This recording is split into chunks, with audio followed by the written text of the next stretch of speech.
One day we will land on a name. That's a Welcome to great the name. After Phish After Show. And we have Amanda, your Phish Hey. DJ with us, and Tim. How we doing, guys? Great. Doing well. Fish Store's back. Yes, finally. Been waiting so long. How could you not be happy? This is an amazing time. It is. They're telling me things there. So we had the tour opener there. Nobody bothered to call the correct opener. There's all kinds of lots of talk, and we got a ghost, which Massachusetts ghost. There's all kinds of ghosts in Massachusetts. So what do we think, that was guys? a super cool way to start the tour. Like, it's a very unique way to start the tour, I feel like. And it was, I don't know. I think it bodes well for this summer. And the fact that they did what they did with that ghost. I mean, it wasn't like mind-blowing, but it was enough. And it was a sandwich. So I feel like that bodes really well for this summer. Yeah, I was super stoked about it. And I know some of you may have seen on Twitter. So I was curious, what are the odds that we're going to get, one song versus another. So first Ghost tour opener since summer 97. And I had been self-proclaiming this summer the 25th anniversary of 97. It's one of my favorite years. So for me, this just falls right in line with what I wanted. And I was really excited about it. So I'll read into it. Were you at that show? Yeah, 97. I really didn't have anything else to do. That's where I was. Right, I was on tour, and that entire summer was just magic. So for me to hear that was really cool. It was neat because they did the one show at Virginia Beach and then went to the Gorge like a week later. And so then we had to wait until they came back across the country to get to the East Coast. Yeah. Very nice. So Ghost Set Your Soul Free. It was seamless. What do we have for notes on that? I think it was a really sweet segue. And I think it kind of was foreshadowing the second set, right? Like in hindsight, it was a definitely segue heavy butter segue show. And I think it's just a cool thing to do with the setlist. They kind of started doing that early last year in 4.0 with closing out songs. So it's not like completely unexpected, but I'm glad they did it, right? Yeah, we had definitely made the assumption that was just the ripcord out of it. So when Ghost came back, that was pretty sweet. I was happy about that. Right. I thought Set Your Soul Free was going to go just eat up bunches of time. And they kept it short and sweet. And, I think it worked. I really think it worked. They did that a lot last year where the second song after people got the free one on YouTube was always like the Monster Jam, was always the second song of a set. So I was right there with you when they started. And Set Your Soul Free was a big jam vehicle in the last couple of tours too. So I thought it was going to go really far, but there's a lot of songs tonight. We got a couple riff tunes. Mound, first time in 4.0. The parking lot does below. So, Wedge is Wedge. I know people are big on it. I was happy to see Mound come back. It's disjointed glory there. It didn't seem as fun to me as Mounds usually are. I don't know if it's because I was couch torn versus being there. I'm excited to see it back too, but and it was a cool spot for it, but I don't know if it was missing something, I felt like. Yeah, well, and those two together, Wedge and Mound, I mean, those are honestly two fantastic songs. And I think I just personally wanted it to go somewhere. And, Mound's one of those that I feel like I've seen it so many times live, but they had that huge gap between like 96 and 02 where you didn't hear it at all. So it's still kind of a fun thing to get one, but maybe I just have expectations that are not in reality for what I want out of a song like that. Sure. Yeah, and it was the first time they'd taken it out of the garage for a while. So maybe later in the tour, they'll, give it another run. Glad to see it back in rotation, though, for sure. Yeah. And then Mountains in the Mist, which was pretty big on fall tour. Wasn't that the one they did kind of over other music, or was that Waiting All Night? I'm not sure, but man, I love that song. So beautiful. One of the most beautiful songs they play, honestly. And if there's in that ballad or slower spot in the first set, this is one of my favorite choices that they can go with. Yeah, 100%. Now, one thing I did want to ask all of you, but everybody that's listening too, is this is not a dig, but there was some conversation if Trey's voice just seemed a little bit strained tonight. And of course, a song like that, that's so heavy, focused on the vocals. We're trying to figure out, is he good? Is it just the feed? So nothing was wrong, but it just felt like throughout the night, it sounded a little bit strained. Yeah, I noticed that too. I'm not sure if it was the mix or not, or if he just, I don't know. Because he hasn't been playing in a while, right? I mean, he had a couple of sit-ins, but his tour's been over, so it's not like it would have been strained. Yeah, he hasn't played in like 2 or 3 weeks. Yeah, it's crazy. All right, well, All right. So then what do we have back after that? Train. Back on the train. Yeah, nice little jam in the pocket there, kept things moving a little bit. And then I will take Back on the Train every time. Yeah, I think it's fun. It's kind of like the Not Possum Possum. It kind of fits that, like, shuffle rock train beat. But right, yeah, definitely. It's what I think of as one of their like Grateful Dead tunes. It's about a train and it has that mid-tempo rock thing going, and that felt a little slower tonight too, right? Like, now that you mentioned that, like, it almost was like a Dead and Company version of Back on the Train. He's been talking to Bobby. They wrote a mid-tempo slower set list there. It was in general some things. I mean, I know we'll probably get into that when we talk about set 2, but yeah, just kind of a little meandering. It's all good. We're getting our feet wet. Yeah, not even in a bad way. It's just it's a very chill. We're here, like, we're having fun. Tour's on. Absolutely. Then we hit into Ruby Waves, right? Yeah, what did you think about that Ruby Waves, Kev? It was 10 minutes. It didn't have enough meat on the bone for me to want to sit down at the table with the lyrics. So what is your size? Like, you're like a size queen, right? So like, what is the minimum length of a jam that you're willing to sit down with? Well, for Ruby Waves, because of the lyric, it needs to have a good 15 minutes out of it. So you forget about the lyric. Fair point. Can't argue with you. Well, when you put it like that, that was a fun jam, though. It was. There was some cool themes and things they were playing with there, I thought. Yeah, I think it's tough for songs like Ruby Waves, similar to what you're saying, Kevin, right? There's just this kind of attachment to it being played a certain way. And so sometimes you kind of have to get out of your own head, depending on where it's placed, how long they end up going with it.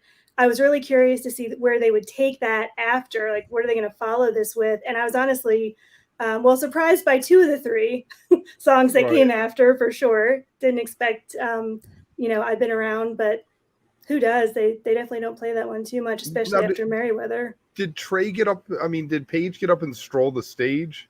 I was cooking ravioli. Not tonight. Or did he just stay behind it? He didn't get up because sometimes he'll walk from around the keyboard and really cheese it up. Yeah, you remember that Merriweather show where they followed each other and it was all like, ah. That was quite a show. And I think because of that, you want to see the dancing and everybody just doing their antics and all. But no, I think he was feeling pretty good about it.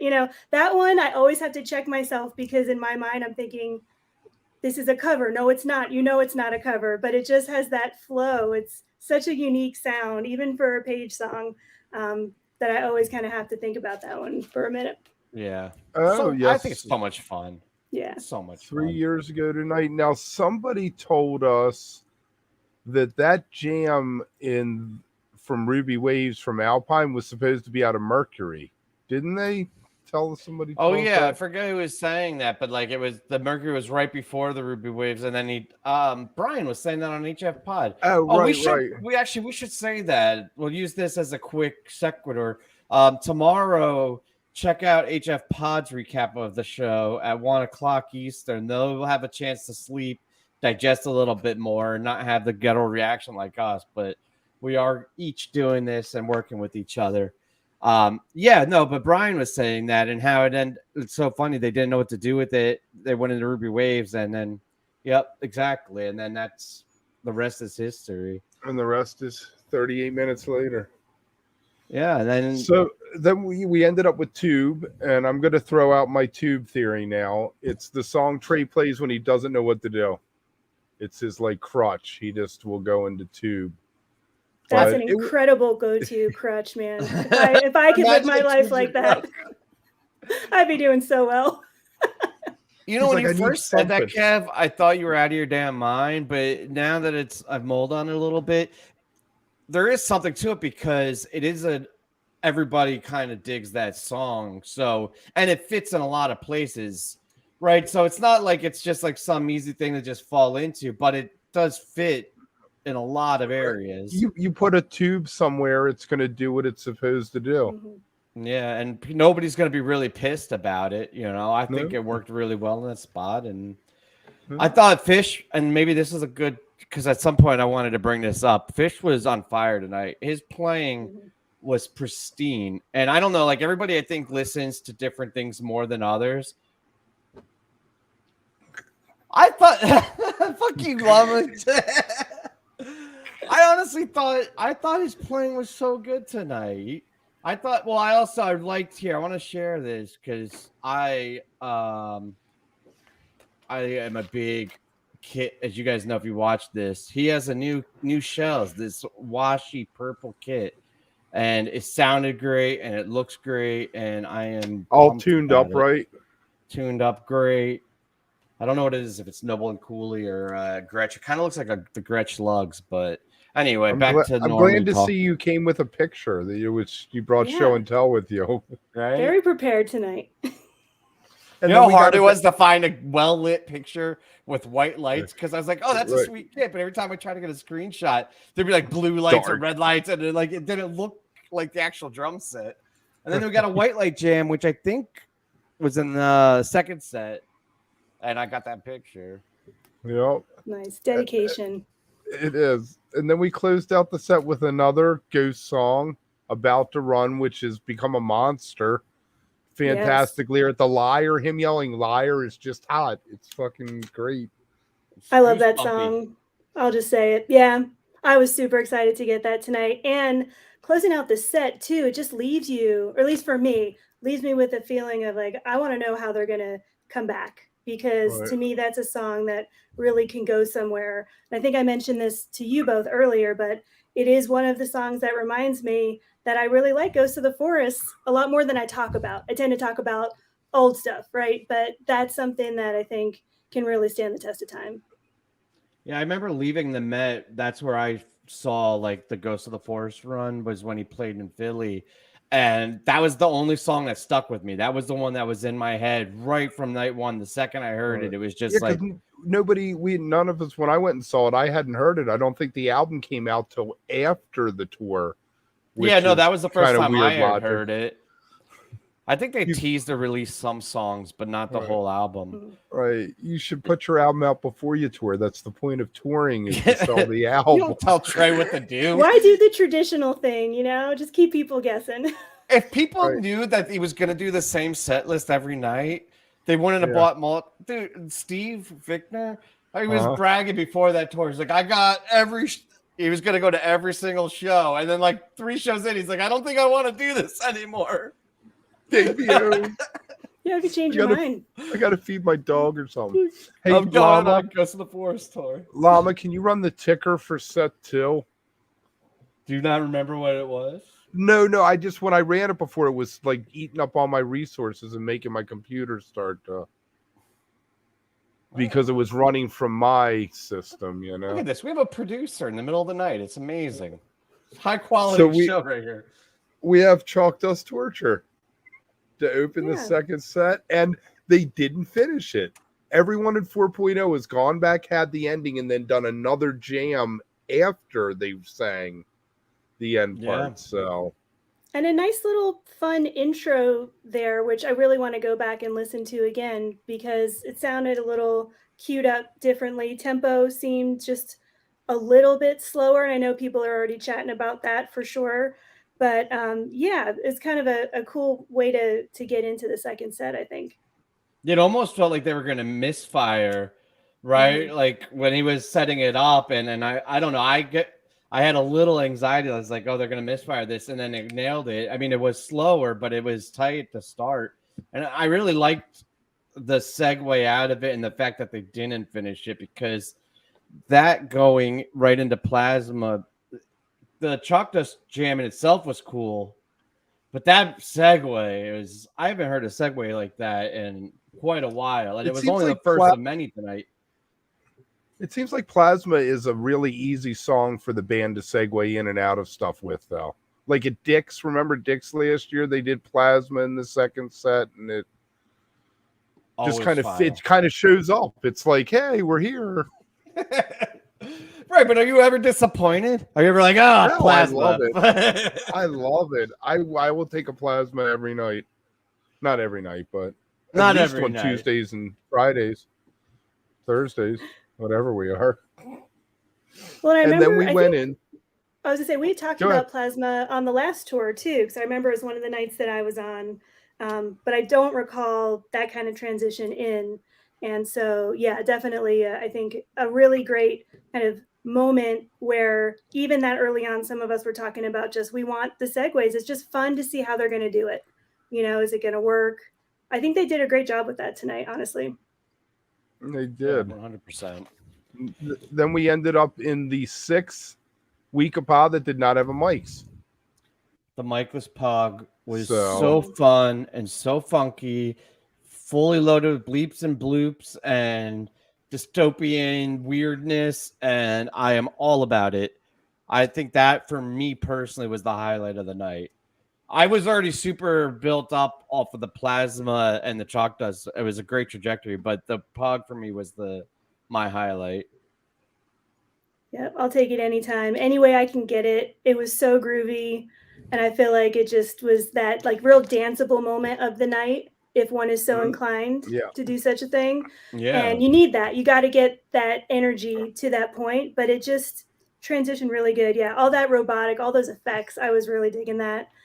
They so popped organic. Those in there. Yeah. The transition is so organic, just like the Runaway Groove that opened last summer. They did Runaway Jim and ended up playing Week of Pa. I mean, it's like so natural that they, like with Plasma, it just felt like a glove, a warm glove, you know, it just fit and it was comfortable, you know. Where did I come up with warm glove? What the fuck? I don't know, man, but I'm just gonna let you sit. I'm gonna roll with it, man. Yeah. You sit with that warm glove, Kev. I'm gonna go put mine in the microwave as soon as we're done. You have inspired me. The warm glove. Yeah, it was awesome. I guess it was unfinished because they didn't end it. They ended up in Saw It Again, another Ghost song. See, there's your story, Llama, is the Ghost. Right. And that Saw It Again had some teeth to it. It always does, but I always I guess I forget sometimes that chord progression. Bow, bow, bow. Like it has a little growl to it, and I just get so fired up from that. Yeah, it's kind of that Phish metalhead stuff that I think must be fun for them to do. That's what I think sometimes is how are they feeling right now? And it looked like they were having a really good time at different points along the way, especially toward the end of the second set. Maybe I just caught more glimpses of their faces and what they were doing, but definitely seemed to enjoy it. And I always think that's a really kind of interesting one, is to level set on how much they have left to give for the rest of the night, because that's got to take some energy to get through that one. Right. Yeah, I almost feel like it's rejuvenating though, because mentally, I think some of the other songs, like the more intricate, tricky songs, are more mentally straining. And a song like that, where it's more traditional, harder rock and so locked in, you can almost just let go entirely and just do like classic rock band shit, right? And it almost, it's like, because like the jamming, the Plasma, the weirdness, and Wickapog, there's so much mental, like you're just freestyling, improv, go, go, go. And then you need to like clear the palette, have a little palette cleanser, and just boom, we're a rock band. We're just doing arena rock right now. It sounded like before Saw It Again, out of when they were in the Weekapod jam, they were teasing like More Than a Feeling, some Boston song. It sounded. I felt like if they had to just drop, they could have dropped into a Boston tune, and they went into Saw It Again, which goes to, I guess, what you're saying, Tim. It's that arena rock classic, but it's got the goofy ass weird lyric, which we love. That's what I bought the ticket for. And then another beautiful transition out of Saw It Again, and I know, pants.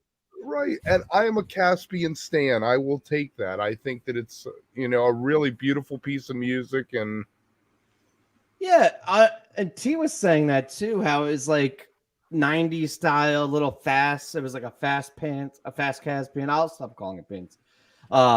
But like it had a little more energy, a little more get up and go to it. It was a beautiful segue into it.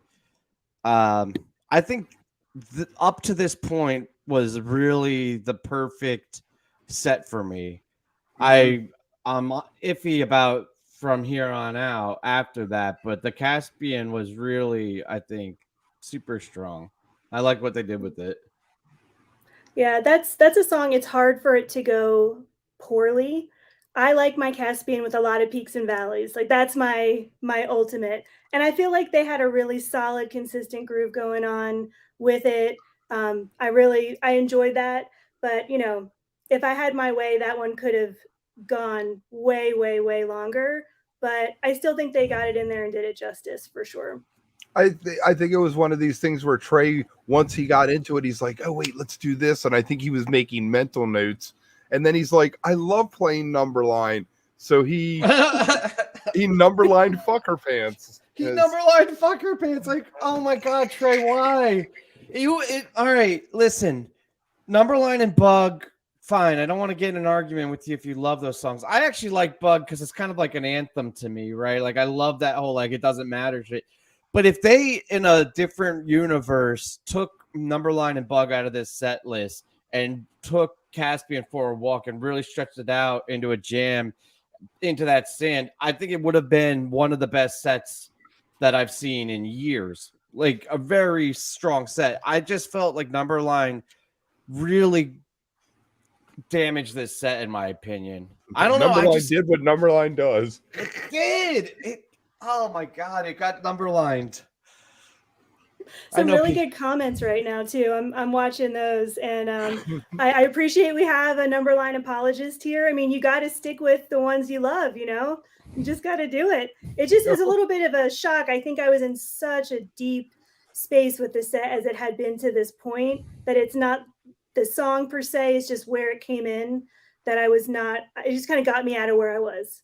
You're really so right, Amanda. Oh my God, I never even realized that. But it's the start of the song where they go like the, like he's just like building it up, and then it goes, I'm not gonna sing it, but it's a very jarring ripcordy feel, but it's written that way. So every time they do it, everyone blows up on the timeline like, oh, they ripcorded into Numberline, but that's just how it's written.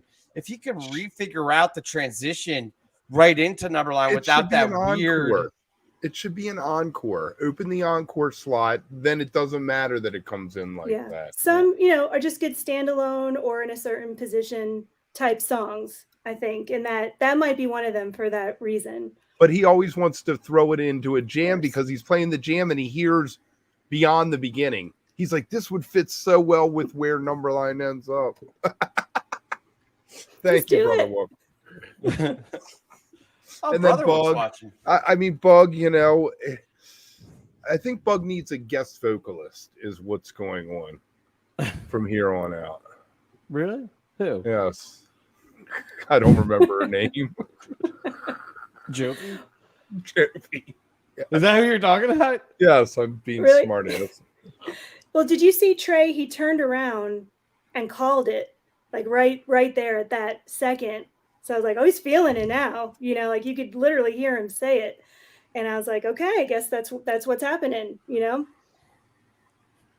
And then we got Sand, which Did we decide that was played at the third Deer Creek show?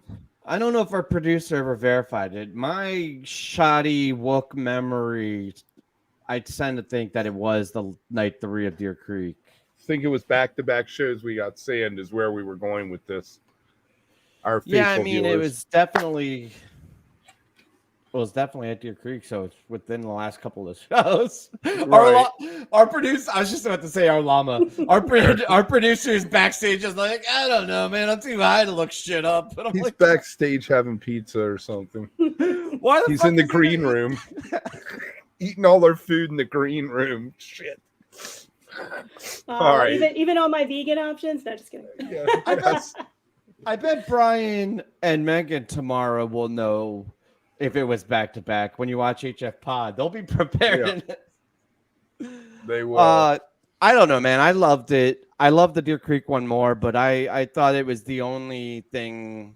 It brought me back into the set because, like I said, Numberline and Buck, I was Right. kind of pulled out, and then Sam brought me back in and was a strong way to finish Right, the set. Yeah, and it's the, even though Caspian was faster, it's the slow, fast, or mid-tempo slow. And then you get Sand, which is the rocker, which kind of, like you said, if Caspian had gone into Sand and Sand had filled up that extra 15 minutes that those two other songs were, who knows where we Take be. Caspian and Sand and split the Right. difference. And I then we ended up, Trey put the teleprompter to good use for the Encore. He seemed like he was really struggling to read that. And I said before we came on that may be the last punch you in the eye we ever see. We may only get landladies from here on out. We'll have to watch that. We have to have like a little days since punch you in the eye sign. There you Just keep go. it Hang it moving. up.